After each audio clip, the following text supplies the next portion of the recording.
Hi hello റീസ്റ്റാർട്ടിൻ്റെ പുതിയൊരു ക്ലാസ്സിലേക്ക് എല്ലാവർക്കും സ്വാഗതം. നമ്മളിപ്പോൾ പഠിച്ചുകൊണ്ടിരിക്കുന്നത് ചൈൽഡ് സൈക്കോളജി ആണല്ലേ. BEdകാർക്കും DEdകാർക്കൊക്കെ മെയിനായിട്ട് വരുന്നൊരു സബ്ജക്റ്റാണ് ചൈൽഡ് സൈക്കോളജി. അതിലെ വളരെ ഇമ്പോർട്ടൻ്റ് ആയിട്ടുള്ളതും എല്ലാ എക്സാമുകളിലും ഒരു ക്വസ്റ്റ്യനെങ്കിലും ഇതുമായി ബന്ധപ്പെട്ടതുണ്ടാവും കേട്ടോ. പഠന വൈകല്യങ്ങൾ നമുക്കറിയാവുന്നതാണ്. പഠന വൈകല്യങ്ങളെക്കുറിച്ച് അല്ലേ, അതുമായി ബന്ധപ്പെട്ട ചെറിയൊരു ക്ലാസ്സാണ്. പഠന വൈകല്യങ്ങളുമായി ബന്ധപ്പെട്ട് എന്തെങ്കിലും കൺഫ്യൂഷൻ ഉണ്ടെങ്കിൽ ഈ ഒരു ക്ലാസ്സിലൂടെ നമുക്കത് മാറ്റിയെടുക്കാം കേട്ടോ. അപ്പോൾ ആദ്യമായിട്ട് നമ്മുടെ ചാനൽ കാണുന്നവരാണെങ്കിൽ ഒന്ന് സബ്സ്ക്രൈബ് ചെയ്യുക, അടുത്തുള്ള ബെല്ലൈക്കൺ ഒന്ന് എനേബിൾ ചെയ്ത് വയ്ക്കുക, നിങ്ങളുടെ ഫ്രണ്ട്സിനൊക്കെ ഒന്ന് ഷെയർ ചെയ്യുക കേട്ടോ. അപ്പോൾ നമുക്ക് ക്ലാസ്സിലേക്ക് പോവാം. പഠന വൈകല്യങ്ങൾ. പഠനത്തിൽ അന്തർഭവിച്ചിരിക്കുന്ന അടിസ്ഥാനപരമായ ഒന്നോ അതിലധികമോ മാനസിക പ്രക്രിയയിലുള്ള തകരാറാണ് പഠന വൈകല്യം എന്നുകൊണ്ട് ഉദ്ദേശിക്കുന്നത്. അപ്പോൾ പഠന വൈകല്യം എന്ന് പറഞ്ഞാൽ എന്താണ്? പഠനത്തിൽ അന്തർഭവിച്ചിരിക്കുന്ന അടിസ്ഥാനപരമായ ഒന്നോ അതിലധികമോ മാനസിക പ്രക്രിയയിലുള്ള തകരാറാണ് പഠന വൈകല്യം കേട്ടോ. പഠന വൈകല്യവുമായി ബന്ധപ്പെട്ട ഡെഫിനിഷൻ ഇത് മാത്രമല്ല, ഇനിയുണ്ട്, നോക്കാം.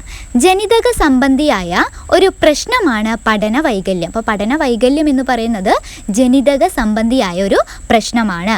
പഠന വൈകല്യത്തിന് കാരണമായ പ്രധാന ഘടകമാണ് പാരമ്പര്യ ഘടകങ്ങൾ. അപ്പോൾ പഠന വൈകല്യങ്ങൾക്ക് കാരണമായ പ്രധാന ഘടകം ഏതാണ്? അത് പാരമ്പര്യ ഘടകങ്ങളാണ് കേട്ടോ. കേന്ദ്ര നാഡീവ്യൂഹത്തിൻ്റെ പ്രവർത്തന വൈകല്യം മൂലം സംഭവിക്കുന്നതാണ് പഠന വൈകല്യം. എന്താണ്? പ്രധാനമായിട്ടും വളരെ ഇമ്പോർട്ടൻ്റ് ആയിട്ട് നോട്ട് ചെയ്ത് വെക്കേണ്ട കാര്യമാണ്. കേന്ദ്ര നാഡീവ്യൂഹത്തിൻ്റെ പ്രവർത്തന വൈകല്യം മൂലം സംഭവിക്കുന്നതാണ് എന്ത്? പഠന വൈകല്യം കേട്ടോ. ഇന്ന് നമ്മൾ പഠിക്കാൻ പോകുന്നത് 5 തരം പഠന വൈകല്യങ്ങളെ കുറിച്ചാണ്. നിങ്ങൾ കേട്ടിട്ടുണ്ടാവും, ഡിസ്ഗ്രാഫിയ, ഡിസ്ലെക്സിയ, ഡിസ്കാൽക്കുലിയ, ഡിസ്പ്രാക്സിയ, അതുപോലെ തന്നെ ഡിസ്ഫാസിയ, അഫസിയ. ഡിസ്ഫാസിയ, അഫസിയ എന്ന് പറയുന്നത് നിങ്ങൾ കേട്ടിട്ടുണ്ടാവും തോന്നുന്നു. അതല്ലാന്നുണ്ടെങ്കിൽ ഇന്നത്തെ ഈ ഒരു ക്ലാസ്സിലൂടെ നമുക്കത് പഠിച്ചെടുക്കാവുന്നതാണ്. ഓക്കെ, അപ്പോൾ എഴുതാനുള്ള വൈകല്യമാണ് ഡിസ്ഗ്രാഫിയ. ആലേഖന വൈകല്യമാണ് എന്ത്? ഡിസ്ഗ്രാഫിയ എന്ന് പറയുന്നത് കേട്ടോ. എഴുതാനുള്ള വൈകല്യം ഏതാണ്? ഡിസ്ഗ്രാഫിയ ആണ്. വായിക്കാനുള്ള വൈകല്യം ഏതാണ്? അത് ഡിസ്ലെക്സിയ ആണ് കേട്ടോ. ഡിസ്ലെക്സിയ എന്ന് പറയുന്നത് വായിക്കാനുള്ള വൈകല്യമാണ്. ഗണിതത്തിലുള്ള ബുദ്ധിമുട്ടുകൾ അത് എന്ത് വൈകല്യമാണ്? അത് ഡിസ്കാൽക്കുലിയാണ് കേട്ടോ. ആ പേരിൽ തന്നെയുണ്ട്. കാൽക്കുലിയ എന്തുമായി ബന്ധപ്പെട്ട്? കാൽക്കുലേറ്റർ. ഓക്കെ, അപ്പോൾ ഗണിതത്തിലുള്ള ബുദ്ധിമുട്ട് എന്ന് പറയുന്നത് ഡിസ്കാൽക്കുലിയാണ്. പേശി പ്രവർത്തനത്തിലെ പ്രശ്നങ്ങൾ അത് ഡിസ്പ്രാക്സിയാണ് കേട്ടോ. ഡിസ്പ്രാക്സിയ എന്ന് പറയുന്നത് പേശി പ്രവർത്തനത്തിലെ പ്രശ്നങ്ങളാണ്. പിന്നെയുള്ളതാണ് ഡിസ്ഫാസിയ ആൻഡ് അഫസിയ. അപ്പോൾ ഡിസ്ഫാസിയ, അഫസിയ എന്ന് പറയുന്നത് എന്താണെന്ന് നമുക്ക് നോക്കാം. ഇനി ഓരോന്നായി 5 തരം പഠന വൈകല്യങ്ങളും ഓരോന്ന് നോക്കാം കേട്ടോ. ഫസ്റ്റ് വൺ, ലേഖന വൈകല്യം അഥവാ ഡിസ്ഗ്രാഫിയ, അതായത് എഴുതാനുള്ള വൈകല്യം. ഇതാണ് ഡിസ്ഗ്രാഫിയ എന്ന് പറയുന്നത് കേട്ടോ. ലേഖന വൈകല്യം അതായത് ഡിസ്ഗ്രാഫിയ എന്ന് പറയുന്നത് ലിഖിത പ്രകടന ശേഷിയെ മൊത്തത്തിൽ ബാധിക്കുന്നു. എന്താണ്? ലിഖിത പ്രകടന ശേഷിയെ മൊത്തത്തിൽ ബാധിക്കുന്നതാണ് ഡിസ്ഗ്രാഫിയ. മാറിപ്പോവരുത്, ഡിസ്ഗ്രാഫിയ ആണ് കേട്ടോ.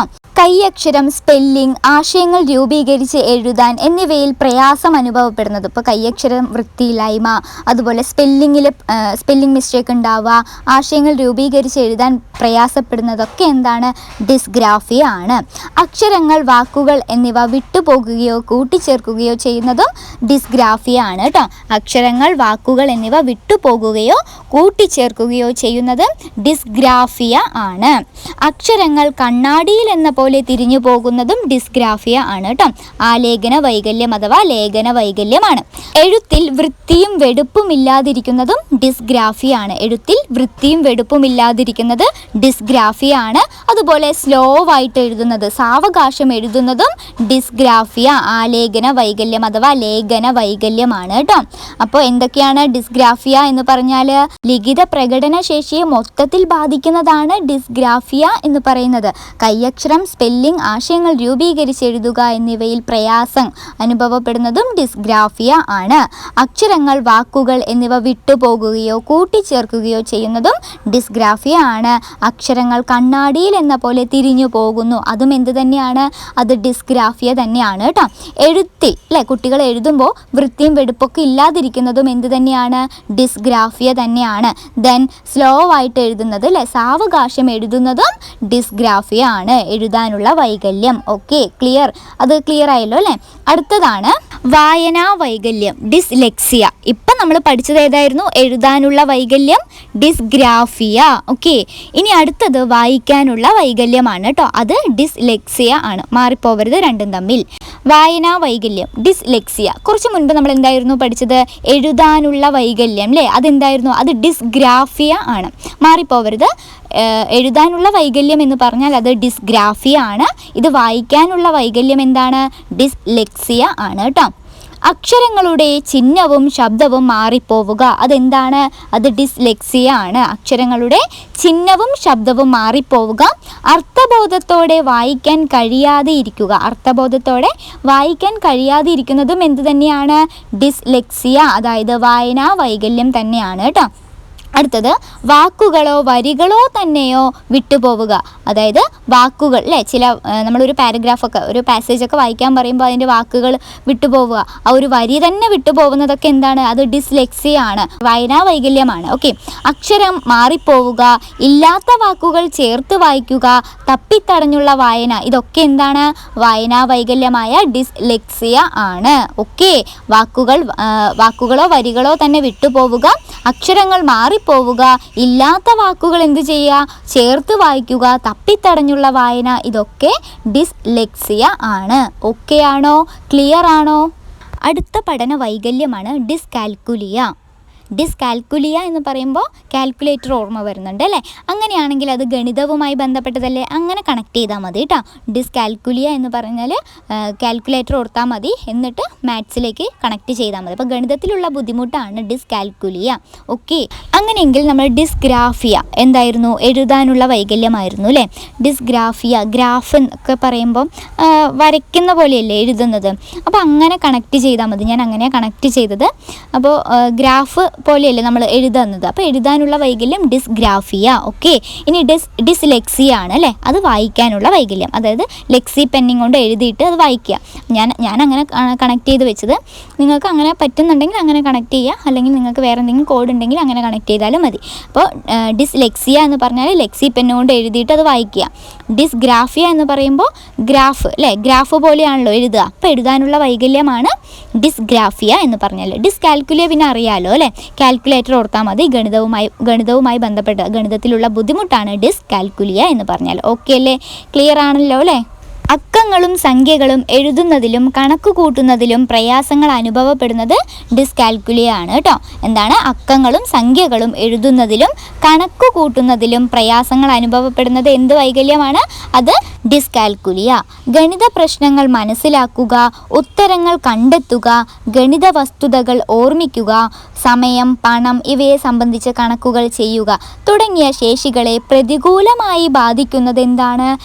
ഡിസ്കാൽക്കുലിയാണ് കേട്ടോ. അതായത് ഗണിത പ്രശ്നങ്ങളൊന്നും ചെയ്യാൻ കഴിയാതിരിക്കുക, ഉത്തരങ്ങൾ കണ്ടെത്താൻ കഴിയാതിരിക്കുക, വസ്തുതകൾ ഓർമ്മിക്കാൻ കഴിയാതിരിക്കുക, പണവും അതുപോലെ തന്നെ സമയവുമായി ബന്ധപ്പെട്ട കണക്കുകളൊക്കെ ചെയ്യാൻ കഴിയാതിരിക്കുന്നതൊക്കെ എന്താണ്? അത് ഡിസ്കാൽക്കുലിയാണ് കേട്ടോ. ഗണിതത്തിലുള്ള ബുദ്ധിമുട്ടാണ്. ക്ലിയർ ആണല്ലോ അല്ലേ. അടുത്തത് സംഖ്യാബോധം, സ്ഥാനവില എന്നിവയിൽ വ്യക്തത ഉണ്ടാവാതിരിക്കുന്നതും ഡിസ്കാൽക്കുലിയ ആണ് കേട്ടോ. സംഖ്യാബോധം, സ്ഥാനവില എന്നിവയിൽ വ്യക്തത ഉണ്ടാവാതിരിക്കുന്നതും ഡിസ്കാൽക്കുലിയാണ്. അക്കങ്ങൾ തിരിഞ്ഞു പോകുന്നതും ഡിസ്കാൽക്കുലിയാണ്. സംഖ്യകളൊക്കെ തിരിഞ്ഞു പോവില്ലേ, ഇപ്പം 6 എഴുതിയ കുട്ടി വായിക്കും 9 എന്ന്, 9 എഴുതിയ കുട്ടി വായിക്കും 6 എന്ന്, അങ്ങനെ തിരിഞ്ഞു പോകുന്നതൊക്കെ എന്താണ്? ഡിസ്കാൽക്കുലിയ ആണ്. ഓക്കെ ആണല്ലോ അല്ലേ. അടുത്ത പഠന വൈകല്യമാണ് ഡിസ്പ്രാക്സിയ, പേശി പ്രവർത്തനത്തിലെ പ്രശ്നങ്ങൾ. ഇതൊക്കെ എന്താണ്? ഡിസ്പ്രാക്സിയ എന്നാണ് പറയുന്നത്, പേശി പ്രവർത്തനവുമായി ബന്ധപ്പെട്ടത്. ഓക്കെ, സൂക്ഷ്മവും സ്ഥൂലവുമായ ശരീരചലനങ്ങളെയും ചലനങ്ങളുടെ ഏകോപനത്തെയും ബാധിക്കുന്ന വൈകല്യമാണ് ഡിസ്പ്രാക്സിയ എന്ന് പറഞ്ഞാൽ. സൂക്ഷ്മവും സ്ഥൂലവുമായ ശരീരചലനങ്ങളെയും ചലനങ്ങളുടെ ഏകോപനത്തെയും ബാധിക്കുന്നതാണ് എന്ത്? ഡിസ്പ്രാക്സിയ. മറക്കരുത്, പ്രാക്സിയ, പ്രാക്ടീസ് എന്തുമായി ബന്ധപ്പെട്ടതാണ്? പേശി പ്രവർത്തനവുമായി ബന്ധപ്പെട്ടതാണ് പ്രാക്ടീസ്, അങ്ങനെ ഓർത്താൽ മതി. അപ്പോൾ ഡിസ്പ്രാക്സിയ എന്ന് പറഞ്ഞാൽ പേശി പ്രവർത്തനവുമായി ബന്ധപ്പെട്ടതാണ് കേട്ടോ. അടുത്ത പഠന വൈകല്യമാണ് ഡിസ്ഫാസിയ, അഫാസിയ. ഡിസ്ഫാസിയ ആൻഡ് അഫാസിയ എന്ന് പറഞ്ഞാൽ അത് നമ്മൾ അങ്ങനെ കേൾക്കാത്തൊരു പഠന വൈകല്യമാണ് അല്ലേ. ഡിസ്കാൽക്കുലിയ, ഡിസ്പ്രാക്സിയ, ഡിസ്ലെക്സിയ, ഡിസ്ഗ്രാഫിയ ഇതൊക്കെ നമ്മൾ കേട്ടിട്ടുണ്ടാവും. എന്നാൽ ഡിസ്ഫാസിയ, അഫാസിയ എന്ന് പറഞ്ഞാൽ അധികം ആൾക്കാർ അങ്ങനെ കേട്ടിട്ടില്ല. പക്ഷേ ഇത് നമ്മൾ പഠിച്ചിരിക്കണം. സംസാര ഭാഷ മനസ്സിലാക്കുന്നതിനും അതേപടി മറ്റുള്ളവരോട് പറയാനുള്ള കഴിവില്ലായ്മയാണ് ഡിസ്ഫാസിയ എന്ന് പറഞ്ഞാൽ. സംസാര ഭാഷ മനസ്സിലാക്കുന്നതിനും അതേപടി മറ്റുള്ളവരോട് പറയാനുള്ള കഴിവില്ലായ്മയാണ് ഡിസ്ഫാസിയ. ഓക്കെ. പ്രത്യേക മസ്തിഷ്ക മേഖലകൾക്ക് കേടുപാടുകൾ സംഭവിക്കുന്നതിനാൽ ഭാഷ മനസ്സിലാക്കാനോ രൂപപ്പെടുത്താനോ കഴിയാതെ ആകാം. എങ്ങനെ? പ്രത്യേക മസ്തിഷ്ക മേഖലകൾക്ക് കേടുപാടുകൾ സംഭവിക്കുന്നതിനാൽ ഭാഷ മനസ്സിലാക്കാനോ രൂപപ്പെടുത്താനോ കഴിയാതെ ആകാം. പക്ഷാഘാതവും തലയ്ക്ക് ആഘാതവുമാണ് പ്രധാന കാരണം. ഇപ്പോൾ തലയ്ക്കടിയിലെ തലയ്ക്കുള്ള ആഘാതവും പക്ഷാഘാതവുമാണ് ഈ ഡിസ്ഫാസിയയ്ക്കുള്ള പ്രധാന കാരണം. തലച്ചോറിൽ ഉണ്ടാകുന്ന ആഘാതം മൂലം ഉണ്ടാകുന്ന ആശയവിനിമയ തകരാറിനെയാണ് അഫീസിയ എന്ന് പറയുന്നത്. തലച്ചോറിൽ ഉണ്ടാകുന്ന ആഘാതം മൂലം ഉണ്ടാകുന്ന ആശയവിനിമയ തകരാറിനെയാണ് അഫീസിയ എന്ന് പറയുന്നത്. ഓക്കെ അല്ലേ? ക്ലിയർ അല്ലേ? അപ്പോൾ ഡിസ്ഫാസിയ എന്ന് പറഞ്ഞാൽ സംസാര ഭാഷ മനസ്സിലാക്കുന്നതിനും അതേപടി മറ്റുള്ളവരോട് പറയാനുള്ള കഴിവില്ലായ്മയാണ് ഡിസ്ഫാസിയ എന്ന് പറഞ്ഞാൽ. അഫേസിയ എന്നാൽ എന്താണ്? തലച്ചോറിൽ ഉണ്ടാകുന്ന ആഘാതം മൂലം എന്ത് സംഭവിക്കുന്നു? ആശയവിനിമയ തകരാറിനെ ബാധിക്കുന്നതാണ് അഫേസിയ. രണ്ടും ഒരുവിധം ഒന്ന് തന്നെയാണ് കേട്ടോ. ഇനി നമുക്ക് ഇതുമായി ബന്ധപ്പെട്ട പഠന വൈകല്യങ്ങളുമായി ബന്ധപ്പെട്ട PYQ കൂടെ നോക്കാം കേട്ടോ. ഫസ്റ്റ് ക്വസ്റ്റ്യൻ, പഠന വൈകല്യമുള്ള കുട്ടികൾ പ്രധാനമായും എങ്ങനെയായിരിക്കും എന്നാണ് ചോദിച്ചിരിക്കുന്നത് കേട്ടോ. ഓപ്ഷൻസ് വായിച്ചിട്ട് ആൻസർ പറയാനായിട്ട് ശ്രമിക്കുക. ഓക്കെ, ഓപ്ഷൻസ് നോക്കിക്കോളൂ. കഴിവുകൾ കുറവുള്ളവരായിരിക്കാം, ബുദ്ധി കുറഞ്ഞവരായിരിക്കും, ന്യൂറോളജിപരമായ വൈകല്യമുള്ളവരായിരിക്കും, പൊതുവെ നിഷ്ക്രിയരായിരിക്കും. ഇതിലേതാണ് പഠന വൈകല്യമുള്ള കുട്ടികൾ പ്രധാനമായും? എങ്ങനെയാണ്? ഓപ്ഷൻ സി, ന്യൂറോളജിപരമായ വൈകല്യമുള്ളവരായിരിക്കും പഠന വൈകല്യമുള്ള കുട്ടികൾ പ്രധാനമായിട്ടും കേട്ടോ. ആൻസർ ഏതാണ് വരിക? ന്യൂറോളജിപരമായ വൈകല്യമുള്ളവർ. അതായത് ഏതാണ്? നമ്മൾ കേന്ദ്ര നാഡീ വ്യവസ്ഥയുമായി ബന്ധപ്പെട്ടതാണ് ആൻസർ. അടുത്ത ക്വസ്റ്റ്യൻ, ഡിസ്ലെക്സിയ എന്ന പദവുമായി ബന്ധപ്പെടുന്നത് ഏതാണ്? 4 ഓപ്ഷൻസ് വായിച്ചിട്ട് വേഗം ആൻസർ പറയാൻ ശ്രമിച്ചോളൂ. ഡിസ്ലെക്സിയ, ലെക്സിയ എന്ന് പറയുമ്പോൾ നമ്മൾ എന്താണ് കണക്ട് ചെയ്തത്? ലെക്സി പെണ്ണ് കൊണ്ട് എഴുതി വായിക്കുക. അപ്പോൾ വായനാ വൈകല്യമാണ് ഡിസ്ലെക്സിയ. ഓക്കെ അല്ലേ? ക്ലിയർ അല്ലേ? അടുത്ത ക്വസ്റ്റ്യൻ, ഒരു കുട്ടി 25നെ 52ആയും BA D ആയും സംശയിക്കുന്നു. ഈ കുട്ടി താഴെ കൊടുത്തിരിക്കുന്നവയിൽ ഏത് വിഭാഗമാണ്? ഓപ്ഷൻ എ ബുദ്ധിമാന്ദ്യം, ബി കാഴ്ച വൈകല്യം, സി പഠന വൈകല്യം, ഡി മാനസിക വൈകല്യം. ഇതിലേതാണ് പെടുക?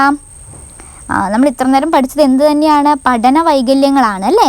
പഠന വൈകല്യങ്ങളെക്കുറിച്ച് പഠിക്കുമ്പോൾ നമ്മൾ പറഞ്ഞിരുന്നു സംഖ്യകൾ തമ്മിൽ തിരിഞ്ഞു പോകുന്നത് അത് ഏത് വൈകല്യമാണ്? ഏത് പഠന വൈകല്യമാണ്? യെസ്, ഗണിതവുമായി ബന്ധപ്പെട്ടതാണ് അല്ലേ? ഗണിതത്തിലെ ബുദ്ധിമുട്ട് അതേതാണ്? ഡിസ്കാൽക്കുലിയ ആണ്. അപ്പോൾ അതൊരു പഠന വൈകല്യമല്ലേ? അപ്പോൾ ഇവിടെ നമുക്ക് പഠന വൈകല്യങ്ങൾ ഏതാണെന്ന് ചോദിച്ചിട്ടില്ല, അതിന് പകരം ഏത് വിഭാഗമാണ് എന്നാണ് ചോദിച്ചിരിക്കുന്നത്. അങ്ങനെയാണെങ്കിൽ ആൻസർ ഏത് വരും? ഓപ്ഷൻ സി, പഠന വൈകല്യമാണ് കേട്ടോ. അടുത്ത ക്വസ്റ്റ്യൻ, സാധാരണ വ്യക്തികളിൽ നിന്നും വ്യത്യസ്തമായി വായിക്കുന്നതിനുള്ള കഴിവിൽ കാണപ്പെടുന്ന ചിലസ്ഥായിയായ പ്രയാസം അതേതാണെന്നാണ് ചോദിച്ചിരിക്കുന്നത്. വായിക്കാനുള്ള ബുദ്ധിമുട്ടാണ് അല്ലേ? അപ്പോൾ അതേത് വരും? വായിക്കാൻ നമ്മൾ എങ്ങനെയാണ് കണക്ട് ചെയ്തത്? ലെക്സി പെണ്ണ് കൊണ്ട് എഴുതി വായിക്കുന്നു. അപ്പോൾ വായിക്കാനുള്ള വൈകല്യം ഡിസ്ലെക്സിയ. ആൻസർ വരുന്നത് ഓപ്ഷൻ ബി, ഡിസ്ലെക്സിയ ആണ് കേട്ടോ. അടുത്ത ക്വസ്റ്റ്യൻ, താഴെ കൊടുത്തിരിക്കുന്നവയിൽ പഠന വൈകല്യം ഏത്? നമ്മൾ ഏതൊക്കെ പഠന വൈകല്യങ്ങളാണ് പഠിച്ചത്? ഡിസ്ഗ്രാഫിയ, എഴുതാനുള്ള വൈകല്യം ഡിസ്ഗ്രാഫിയ, വായിക്കാനുള്ള വൈകല്യം ഡിസ്ലെക്സിയ, പിന്നെ പേശിയുമായി ബന്ധപ്പെട്ട പ്രശ്നങ്ങൾ അതെന്തുവാണ്? ഡിസ്പ്രാക്സിയ, ഡിസ്കാൽക്കുലിയ എന്ന് പറഞ്ഞാൽ ഗണിതവുമായി ബന്ധപ്പെട്ടതാണ്. പിന്നെന്താ? ഭാഷാപരമായിട്ടുള്ളത് അല്ലേ? അതായത് സംസാര ഭാഷ മനസ്സിലാക്കുന്നതിലും അതേപടി മറ്റുള്ളവരോട് പറയാനുള്ള കഴിവില്ലായ്മയൊക്കെ ഡിസ്ഫാസിയ, അഫേസിയ ആണല്ലേ? അപ്പോൾ ഇത്രയും പഠന വൈകല്യങ്ങളെക്കുറിച്ചാണ് ഇന്ന് നമ്മൾ പഠിച്ചത്. അപ്പോൾ ഈ ഓപ്ഷൻസ് വായിച്ചിട്ട് വേഗം ആൻസർ പറയാൻ നോക്കിയേ. അപ്പോൾ 4 ഓപ്ഷൻസ് തന്നിട്ടുണ്ട്. അതിൽ പഠന വൈകല്യം ഏതാണ്? ഓപ്ഷൻ എ ആലേഖന വൈകല്യമാണല്ലേ? അപ്പോൾ ഇത്രയും കാര്യങ്ങളാണ് പഠന വൈകല്യവുമായി ബന്ധപ്പെട്ട് നമുക്ക് പഠിക്കാനുള്ളത്. ഒരിക്കൽ കൂടെ പറഞ്ഞു തരാം. 5 തരം പഠന വൈകല്യങ്ങളാണ് നമ്മൾ പഠിച്ചത്. എഴുതാനുള്ള വൈകല്യമാണ് ഡിസ്ഗ്രാഫിയ. ഓക്കെ, ആലേഖന വൈകല്യമാണ് ഡിസ്ഗ്രാഫിയ എന്ന് പറഞ്ഞാൽ ഗ്രാഫ് എഴുതുന്നത് പോലെയല്ലേ, അങ്ങനെ കണക്ട് ചെയ്ത് വെച്ചോളൂ. അടുത്തത് വായിക്കാനുള്ള വൈകല്യം, അത് ഡിസ്ലെക്സിയ. ലെക്സിയ പേന കൊണ്ട് എഴുതി വായിക്കുന്നു, അത് ഡിസ്ലെക്സിയ. വായിക്കാനുള്ള വൈകല്യം ഡിസ്ലെക്സിയ.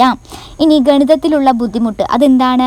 കാൽക്കുലേറ്റർ ഓർത്താൽ മതി അല്ലേ. ഡിസ്കാൽക്കുലിയ എന്ന് പറഞ്ഞാൽ ഗണിതത്തിലുള്ള ബുദ്ധിമുട്ടാണ്. അടുത്തത് പേശി അല്ലേ, ഡിസ്പ്രാക്സിയ. പ്രാക്ടീസ് ഒക്കെ പറയുന്നത് പേശിയുമായി ബന്ധപ്പെട്ടതല്ലേ, അപ്പോൾ ഡിസ്പ്രാക്സിയ എന്ന് പറഞ്ഞാൽ പേശി പ്രവർത്തനത്തിലെ പ്രശ്നങ്ങളാണ് ഡിസ്പ്രാക്സിയ. ഓക്കെ. അടുത്തത് ഡിസ്ഫാസിയ അഫാസിയ, അതായത് തലച്ചോറിലുണ്ടാകുന്ന ആഘാതം മൂലമുണ്ടാകുന്ന ആശയവിനിമയ തകരാറിനെയാണ് അഫേസിയ എന്ന് പറഞ്ഞാൽ. സംസാര ഭാഷ മനസ്സിലാക്കുന്നതിനും അതേപടി മറ്റുള്ളവരോട് പറയാനുള്ള കഴിവില്ലായ്മയാണ് ഡിസ്ഫാസിയ. ഓക്കെ അല്ലേ, ക്ലിയർ അല്ലേ? ഇവിടെ ഒരു കൺഫ്യൂഷനും ഇല്ലല്ലോ അല്ലേ? ഉണ്ടെങ്കിൽ കമൻറ്റ് ചെയ്യുക കേട്ടോ. അപ്പോൾ ഓക്കെ.